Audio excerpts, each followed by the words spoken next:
ایک بڑے مقدمے کا حتمی فیصلہ سامنے آ گیا۔ نور کا مقدمہ نہ صرف ایک شخص، ایک خاندان، ایک بچی اور نظام انصاف کا امتحان بھی تھا، بلکہ یہ ایک استعارہ ہے اس بربریت کا جس کو ہر صورت میں جس کا کلا کما کرنا ہے۔ آج ظاہر جعفر کی اپنی سزا کے حوالے سے نظر ثانی کی درخواست مسترد ہوگی اور حتمی طور پر اب اس کی موت شور ہو گئی ہے۔ شوکت مقدم صاحب جو والد ہیں مرحومہ نور مقدم کے، ہمیں جوائن کریں گے۔ ناظرین، نور مقدم قتل کا حتمی فیصلہ اب سامنے آ گیا ہے۔ سپریم کورٹ کے 3 رکنی بینچ نے ظاہر جعفر کی طرف سے دائر کردہ نظر ثانی کی درخواست کو مسترد کر دیا۔ ہمارے پاس والد نور مقدم شوکت مقدم صاحب موجود ہیں۔ بہت شکریہ شوکت صاحب آپ کا۔ آپ نے بارہا ہمارے پروگرامز میں اس طویل پروسیس میں، طویل اور تکلیف دہ پروسیس میں آپ نے پروگرام میں شرکت کی اور آپ نے چند خدشات کا اظہار کیا، امید کا دامن آپ نے نہیں چھوڑا۔ آپ کو اور آپ کی تمام فیملی کی استقامت کو سلام ہے۔ آپ ایک انسپریشن ہیں ان لوگوں کے لیے جو ڈٹ جاتے ہیں انصاف کے لیے، پھر آخر میں انصاف ان کو حتمی مل جاتا ہے۔ میں آپ کی آج کے فیصلے کے حوالے سے آپ کی فیلنگز جاننا چاہوں گا۔ شکریہ صدر صاحب۔ الحمدللہ آج جو ہے ہمیں اللہ کا شکر ہے اور رب العزت کا شکر ہے کہ ایک طویل لیگل پروسیس جو ہے وہ اپنے فائنل انجام کو پہنچا۔ جیسا کہ پتہ ہے کہ 20 جولائی 2021 کو نور مقدم کا قتل ہو گیا تھا اور ظاہر جعفر نے قتل کیا تھا کہ معصوم بچی کا۔ تو ایک طویل سفر تھا، ڈسٹرکٹ کورٹ، ہائی کورٹ اور سپریم کورٹ۔ تو تینوں کورٹوں نے ظاہر جعفر کو سزائے موت سنا دی تھی اور جو ہے لیکن پھر ایک ریویو پٹیشن جو ہے وہ دائر کرنے کے لیے، وہ بھی ایک اس میں گنجائش ہوتی ہے ریویو پٹیشن کرنے کی۔ جو ریویو پٹیشن انہوں نے دائر کی تھی ظاہر جعفر کے لائرز نے، تو وہ بھی آج مسترد ہو گئی ہے اور ظاہر جعفر کی جو سزائے موت ہے وہ برقرار ہے۔ تو یہ ایک بہت امپورٹنٹ اہم فیصلہ ہے سپریم کورٹ کا بھی، اور کہ انہوں نے ہائی کورٹ کے ڈیسیشن اور اپنی ڈیسیشن کو بھی ریویو کیا۔ حالانکہ جو اس کے ڈیفنس کے وکیل تھے انہوں نے کافی کوشش کی بہت کوئی غلطیاں نکالنے کی، لیکن انہوں نے پہلے سے یہ کہا تھا کہ بھئی جو ہے جو سپریم کورٹ کے جو ڈیسیشن ہے اس کو میں چیلنج نہیں کرتا، انہوں نے شروع میں کہہ دیا تھا۔ لیکن کچھ اور وہ چاہتے تھے کہ بھئی کچھ چیزیں جو ہیں باریکیاں نکالی جائے۔ تو بہرحال بہت لمبی بحث ہوئی، بہت طویل انہوں نے اپنی دینے کی کوشش کی، لیکن وہ کچھ لیگل پوائنٹ آف ویو سے نہیں ہو سکا۔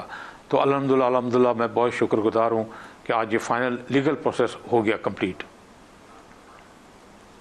یہ فرمائے گا کہ آپ نے ایک بہت ہی تکلیف دہ اور عام لوگ اور ہم جیسے لوگ اسے ریلیٹ بھی نہیں کر سکتے اس پروسیس سے آپ گزرے۔ ہر لمحہ جو آپ نے گزارا اس طویل مدت میں، آپ نے، آپ کے خاندان والوں نے، بہنوں نے، ماں نے، رشتہ داروں نے، آپ نے خود، وہ ایک دردناک اور بربریت سے بھرپور واقعے کی آپ کو ریمائنڈ کرواتا تھا۔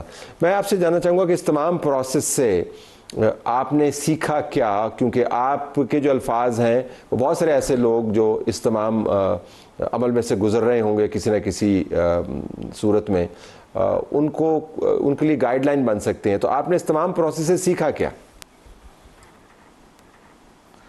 جی بہت آپ صحیح کہہ رہے ہیں، بہت مشکل، بہت کٹھن وقت تھا۔ ظاہر بات ہے ایک آپ کے دل کا جگر کا ٹکڑا اگر چلا جائے، اور انسان کی زندگی موت تو اللہ نے لکھی ہوئی، ہر ایک کو مرنا ہے، اس دنیا میں کوئی چیز مستقل نہیں ہے، لیکن بات یہ جس طرح کی اس کو دردناک اس کے جوانی میں زندگی سے چھین لیا گیا تھا، اور اتنی پیاری بچی تھی، میں آپ کو بتا نہیں سکتا ہوں، اتنے مخلص تھی، ہر ایک کے دکھ درد کو پہچانتی تھی اور ہر ایک کو جو ہے نا چاہتی تھی کہ وہ انسانوں کیا جانوروں کے بھی دکھ کو سمجھتی تھی وہ تو، اور بہت جو ہے اللہ سے پیار کرنے والی، انسانوں سے پیار کرنے والی، اپنی برتھ ڈے میں چلی جاتی تھی یتیم خانوں میں اور یتیم بچوں کے ساتھ اپنی برتھ ڈے مناتی تھی، اور بہت ساری اس میں کوالٹیز تھی، اور اپنے جو غریبوں کا خیال رکھتی تھی. کسی گھر ملنے جاتے تھے تو وہ جو ہے بوڑھے لوگوں سے جا کر بیٹھ جاتے تھے, ان کے ساتھ ملتی تھی. یہ عرفات کا دن تھا, ہم بھی حج کرنے چلے گئے تھے, تو ہم کوریا میں ہم تھے امبیسڈر, اس وقت ہمیں انویٹیشن آ گیا تھا. اور وہ ہم جب عرفات وہاں گئے تو ظاہر بات انہوں نے بہت ٹینٹ وینٹ ہمیں VIP ٹریٹمنٹ دکھایا تھا. اس نے بولا کہ نو دس از ناٹ حج, آپ سب باہر آئیں. ہمیں سب باہر لے گئی اور زار و قطار رونا شروع ہو گئی ہے, اور بہت مطلب وہاں لوگوں کی خدمت کر رہی تھی, لوگوں کو پانی پلا رہی تھی. بہت مطلب کہ نیک بچی تھی, میں آپ کو بتا نہیں سکتا ہوں. بس یہ ایک بہت طویل سفر تھا, بہت کٹھن سفر تھا. لیکن بات یہ ہے کہ میرے بھائی بہن, میری بیوی, میرے بچے سب میرے ساتھ تھے, میرے یار دوست, میری سول سوسائٹی, اور سب سے بڑھ کے آپ جیسے مخلص لوگ میڈیا کے. اللہ نہ کرے کسی کے اوپر ایسا کوئی وقت گزرے, تو میری ان کو یہ سجیشن ہوگی کہ آپ ضرور ہمت نہ ہاریں. ہاں طویل سفر ہے, قانون کا طویل سفر ہے, بہت کٹھن سفر ہے, بہت تکلیف دہ سفر ہے, لیکن یہ ہے کہ ضرور انصاف ملتا ہے انسان کو. لیکن آپ ہمت نہ ہاریں اور کوشش میں لگے رہیں. تو بہت ڈسٹرکٹ کورٹ جو ہے, ابھی تو کچہری کی حالت بہت بہتر ہے. وہ اس وقت کچہری کا اتنا برا حال تھا کہ آپ کو بتا نہیں سکتا. وہاں کھڑے ہونے کا, بیٹھنے نہ کھڑے ہونے کسی کی جگہ نہیں تھی. لیکن یہ ہے کہ وہاں جو ہے اس مرحلے سے گزر کے ہائی کورٹ, سپریم کورٹ, بہت طویل سفر تھا یہ. تو لیکن میڈیا نے بہت میرا ساتھ دیا, دوستوں نے سب بہت ساتھ دیا. اور یہ بھی میں کہوں گا کہ ٹائم ضرور لگا, 5 سال ہونے والے ہیں.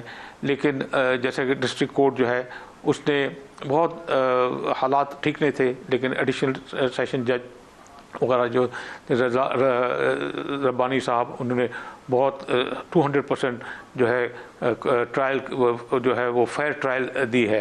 اور ہائی کورٹ میں بھی اطہر ملنا صاحب اور عامر فاروق صاحب دوسرے ججز, اور آج سپریم کورٹ نے دوبارہ دیا ہے کاکڑ صاحب, ہاشم کاکڑ صاحب نے 3 مین بینچ میں.